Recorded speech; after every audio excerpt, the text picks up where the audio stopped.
கடைசியா இன்னொரு முக்கியமான ஒருத்தரை பத்தி சொல்லி ஆகணும். அண்ணன் என்னை பத்தி கடைசியா தான் பேசன்னு நினைக்கிறேன் மாமா. பரவாயில்ல, என்னை பத்தி பேசினாலே அதுவே எனக்கு போதும் மாமா. என் தங்கச்சிகளுக்கெல்லாம் நான் தாயா இருந்தேன். ஆனா உள்ளுக்குள்ள எனக்கு ஒரு அம்மா இல்ல.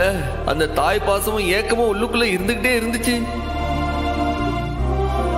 எம்பிட்டு நாள் அந்த ஏக்கத்தோடவே வாழ்ந்திருந்திருப்பேன்.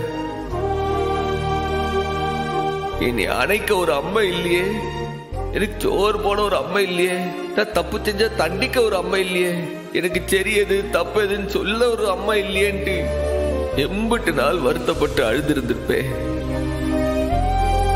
ஆனா அது எல்லாத்துக்கும் ஒரு வரம் மாதிரி. நான் வேண்டின எல்லா வேண்டுதலுக்கும் கடவுள் கொடுத்த வரம் மாதிரி எனக்கு வந்தவதான் என் மனைவி பரணி.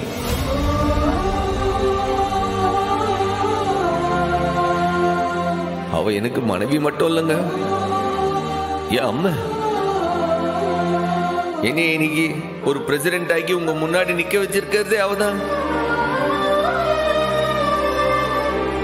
நான் கோவப்படும் போதெல்லாம் என்னைய தடுத்து இனி ஒரு ஆளா நிக்க வைக்கிறதே அவதான். நான் தப்பு செய்யும் போதெல்லாம் தப்புடா இது செய்யாதடான்னு சொல்லி திருத்தவளே அவதான்.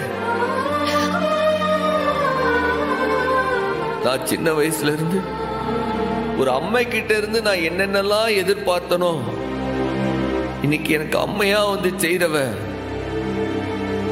என் மனைவி பரணித.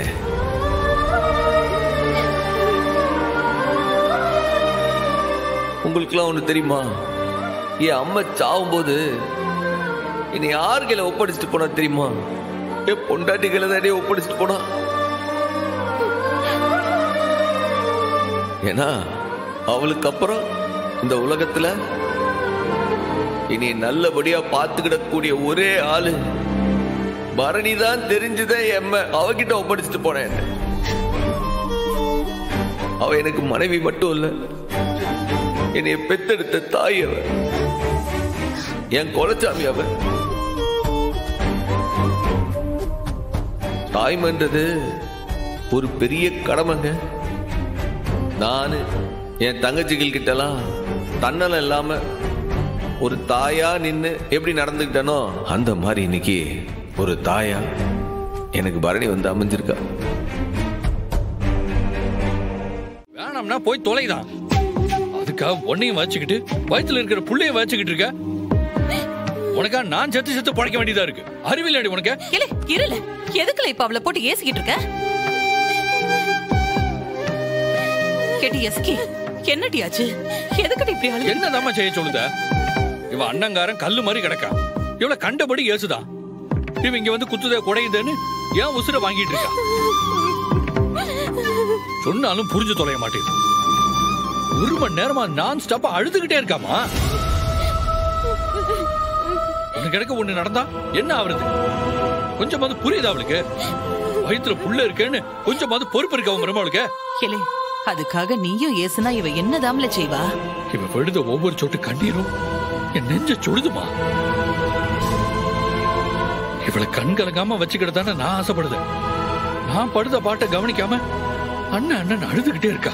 பைத்தியக்காரி. என் மனசு வலிக்கிறது இவளுக்கு எப்படிமா புரிய வைக்க? சொல்லு, நிறுத்த சொல்லுமா. அழாம இருக்க சொல்லு. எல்லாம் சீக்கிரம் சரியாவுன்னு நீயாவது எடுத்து சொல்லு. ட்ரெஸ்ஸிங் என்னோட பர்சனல் விஷயம். தேங்க்யூ.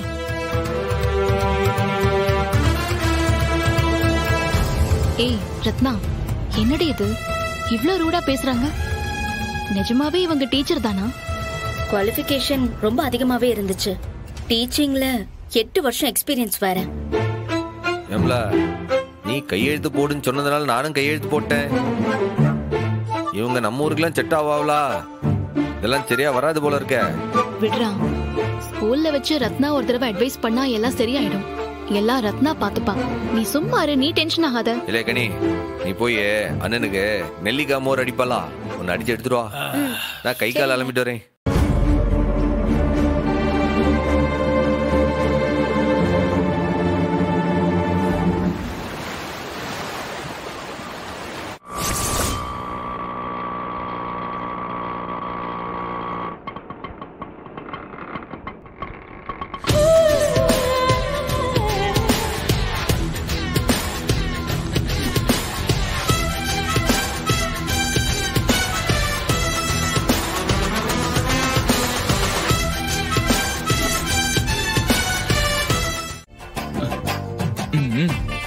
புடி புடி. கைய விடு. என்ன பண்ணிட்டு இருக்க?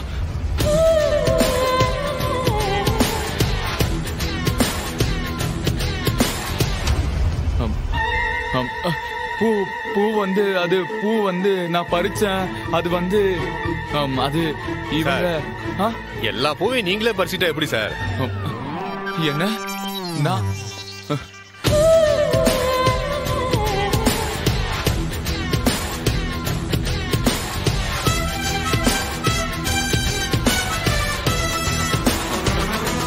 எங்க அந்த பூவை உங்களுக்காக தரலங்க. இது கனி கனி. ஒரு மனுஷன் என்கிட்ட திடீர்னு ரோஸ் நீட்னா அதை வாங்குறதுதான் மேனர்ஸ் நான் ஃபீல் பண்றேன். சரிங்க. என் பேர் மாலதி. புதுசா அப்பாயிண்ட் ஆயிருக்கிற 12th teacher. Nice to meet you.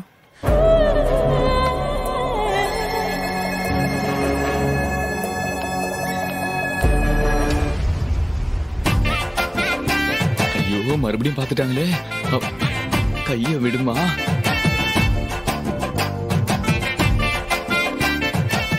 நான் வரேங்க. வணக்கம்.